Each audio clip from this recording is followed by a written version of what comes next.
Hello guys, welcome to Pakistani real reaction. तो कैसे हैं आप सब? उम्मीद है आप सब बढ़िया होंगे, मजे में होंगे और खुश भी होंगे। मेरा नाम है मुदस्सिर। मैं हूं बशीर। टैरिफ की बत्ती बना के टैरिफ वालों को ही दे दी है भारत ने। क्या हुआ सीन? एक और बहुत बड़ी खबर आ रही है।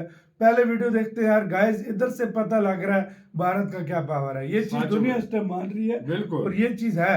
भाई बिना किसी देरी के देखते हैं, काउंट करते हैं, स्टार्ट। दोस्तों, डोनाल्ड ट्रंप जैसे ही राष्ट्रपति बने थे, भारत ने अमेरिका के साथ तेल की खरीद को बढ़ा दिया था। आप तेल अपनी की स्क्रीन सप्लाई पर है, इकोनॉमिक उसको टाइम्स डाइवर्ट का किया आर्टिकल भारत देख ने। सकते हैं, जिसमें लिखा है कि फरवरी के महीने में भारत ने अमेरिका से तेल की खरीद को ऑलमोस्ट डबल कर दिया था और रूस से खरीद को काफी ज्यादा कम कर दिया।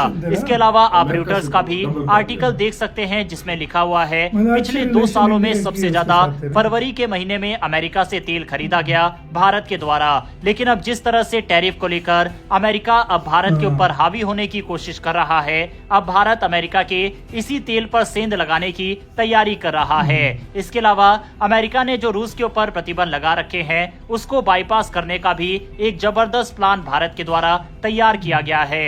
यानी कि आप सोच सकते हैं कि टैरिफ की वजह से अमेरिका ने कितना बड़ा अपना नुकसान करवा लिया। अगर भारत अमेरिका से ही तेल खरीदता रहता तो अमेरिका को काफी फायदा होता। इसका अंदाजा आप इसी से लगा सकते हैं कि भारत और रूस का ट्रेड रूस यूक्रेन युद्ध से पहले $20 बिलियन का भी नहीं था, लेकिन रूस यूक्रेन युद्ध के बाद तेल की वजह से ये ट्रेड $70 बिलियन को भी पार कर चुका है। यानी कि भारत सालाना $50 बिलियन के करीब तो तेल ही रूस से खरीद रहा है। अमेरिका से भारत तकरीबन $45 बिलियन का सामान खरीदता है और जितना भारत अमेरिका से सामान खरीदता है, उससे ज्यादा अकेले भारत रूस से तेल खरीद रहा है। इससे आप समझ सकते हैं कि तेल का मार्केट कितना ज्यादा बड़ा है। लेकिन अब अपने पैर पर अमेरिका ने कुल्हाड़ी मार ली है। आप अपने स्क्रीन पर एक और आर्टिकल देख सकते हैं। यह आर्टिकल भी रॉयटर्स का है, जिसमें लिखा हुआ है कि मार्च के महीने से भारत फिर से रूस से तेल ज्यादा खरीदना स्टार्ट करेगा। इतना ही नहीं, भारत अमेरिकी प्रतिबंधों से बचने के लिए क्रिप्टो करेंसी का भी इस्तेमाल तेल की खरीद के लिए कर सकता है। जनवरी 2024 में अमेरिका ने रूस पर कड़े प्रतिबंध लगा दिए, जिससे रूस से तेल का आयात घटकर 1.1 से 1.2 मिलियन बैरल प्रतिदिन रह गया। अब मार्च 2024 में ये फिर से बढ़कर 1.54 मिलियन बैरल प्रतिदिन हो गया। यानी कि तेल की आपूर्ति लगभग सामान्य स्तर पर लौट आई है। जनवरी में अमेरिका ने रूसी तेल कंपनियों, शिपिंग कंपनियों और बिचौलियों पर प्रतिबंध लगा दिया था। अमेरिका की वजह से कई जहाज रूस से तेल लेकर भारत आने से बच रहे थे। भारतीय बैंकों को डर था कि कहीं अमेरिकी वित्तीय सिस्टम से जुड़ी पाबंदियों का सामना न करना पड़े। लेकिन अब भारत ने इन सभी समस्याओं का समाधान निकाल लिया है। अब गैर प्रतिबंधित जहाजों से तेल आना शुरू हो गया है और कुछ आपूर्ति तुर्की से डाइवर्ट होकर भारत आ रही है। इसके अलावा अमेरिका की डर की वजह से तुर्की ने रूसी तेल खरीदना कम किया, जिसका भारत को फायदा मिला। जनवरी से पहले तुर्की रोजाना 3 लाख बैरल रूसी तेल खरीद रहा था।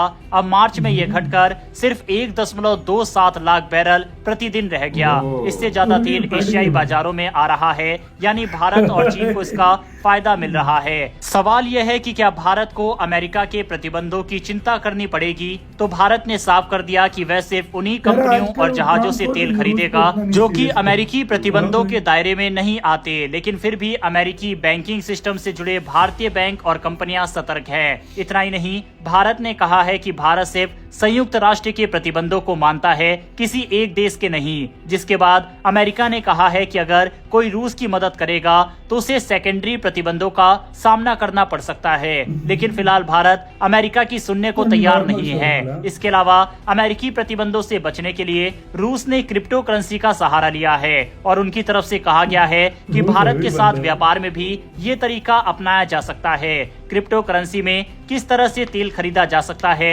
या व्यापार किया जा सकता है, चलिए इसे एग्जाम्पल के जरिए आपको समझाते हैं। मान लीजिए चीन की एक कंपनी रूस से तेल खरीदना चाहती है, तो चीन की कंपनी युआन में भुगतान करती है, लेकिन ये भुगतान सीधा रूस को नहीं जाता। स्टेप 2, ये रकम एक मध्यस्थ ट्रेडिंग कंपनी के अकाउंट में जाती है जो इन ट्रांजैक्शनों को हैंडल करती है। तीसरे स्टेप में अब ये कंपनी इस रकम को क्रिप्टो करेंसी में बदल देती है, जैसे कि बिटकॉइन वगैरह। और चौथे स्टेप में फिर ये क्रिप्टो रूस में भेजा जाता है और वहां इसे रूसी रूबल में कन्वर्ट कर लिया जाता है। यही तरीका भारत के साथ भी अपनाया जा सकता है, यानी रुपए को क्रिप्टो में बदला जाएगा और फिर रूस में रूबल में कन्वर्ट किया जाएगा। अब इस तरह से व्यापार करने का फायदा यह है कि डॉलर से बचा जा सकता है, तेजी से लेन देन हो सकती है, साथ ही सीक्रेसी भी मेंटेन रहेगी। इसके अलावा ईरान और वेनेजुएला जैसे देश ऑलरेडी इस तरीके को अपना रहे हैं, यानी कि साफ है कि भारत और रूस हर तरीके से अपनी तैयारी कर रहे हैं और अपने व्यापार को बढ़ाने की कोशिश कर रहे हैं। जबकि अमेरिका टैरिफ के कारण भारत से न सिर्फ अपना संबंध खराब कर रहा है, बल्कि जो भारत का इतना बड़ा ऑयल ट्रेड मार्केट को अपनी तरफ करने का जो मौका अमेरिका को मिला था, वह भी अमेरिका खोता जा रहा है। बहरहाल दोस्तों, इस विषय के ऊपर अपनी राय कमेंट बॉक्स में लिखकर बताइएगा। अगर आपने इस वीडियो को यहाँ तक देखा है और अगर आपको ये इन्फॉर्मेशन और वीडियो पसंद आई हो तो वीडियो को तो ये भारत उस दिन से भाई गुस्से में है ना, जिस दिन ट्रम्प ने स्टेटमेंट दी थी कि भारत को मैंने सही कर दिया, भारत को मैंने डरा दिया। ना ना, उसने कहा था कि हमने एक तरह से उसको वही था ना, उसने कहा था कि हमने धोखाबाजी पकड़ ली और हमने मना लिया उसको, हमने उसको कर लिया, मतलब सीधा कर लिया, सीधा से मतलब अहंकार में आ गया था, अहंकार में आ गया था। उस दिन से भारत गुस्से में, और भारत ने पहले डील लिया, फिर इंजन कैंसिल किया, अब ये बोला और भी 5-6 डीलें जो है वो भी की हैं, मतलब अभी सस्ते बस्ते में। अभी मुझे जितना लग रहा है ना, इंडिया देख रहा है, मुझे जो लग रहा है सिचुएशन, मेरे ख्याल से इंडिया देख रहा है। इंडिया ने एक दोस्ती निभाने की कोशिश की है, उनसे तेल ज्यादा कर दिया ना, लेकिन फिर वही बात है कि टैरिफ करो। इंडिया अभी पता है क्या कर रहा है, इंडिया छोटे छोटे स्टेप ले रहा है। इंडिया के लिए ये छोटे स्टेप है।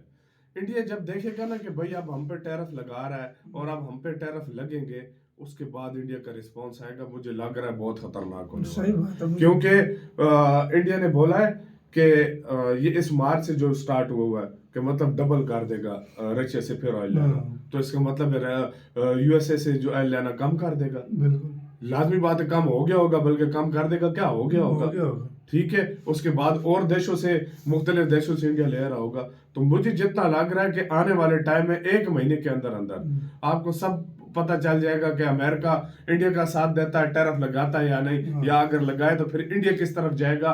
फिर तो मुझे ऐसा भी लगता है कि इंडिया ब्रिक्स को और ज्यादा मजबूत करेगा, मुझे जो लगता है आने वाले टाइम में। सही बात है, यही होगा भाई, फिर ब्रिक्स करेगा। और मैंने एक बात नोट की है यार, ट्रंप ने ठीक है कुछ फैसले ऐसे लिए हैं, मजा तब है अब यूरोप के देश भी ज्वाइन ब्रिक्स करेंगे।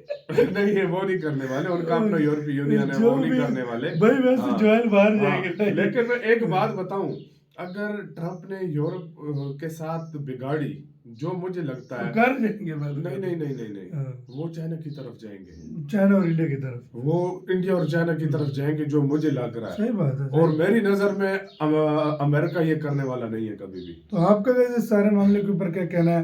भारत ने जो सप्लाई डिवाइड की है, क्या कहना है? अपनी राय बताइएगा। अपना बहुत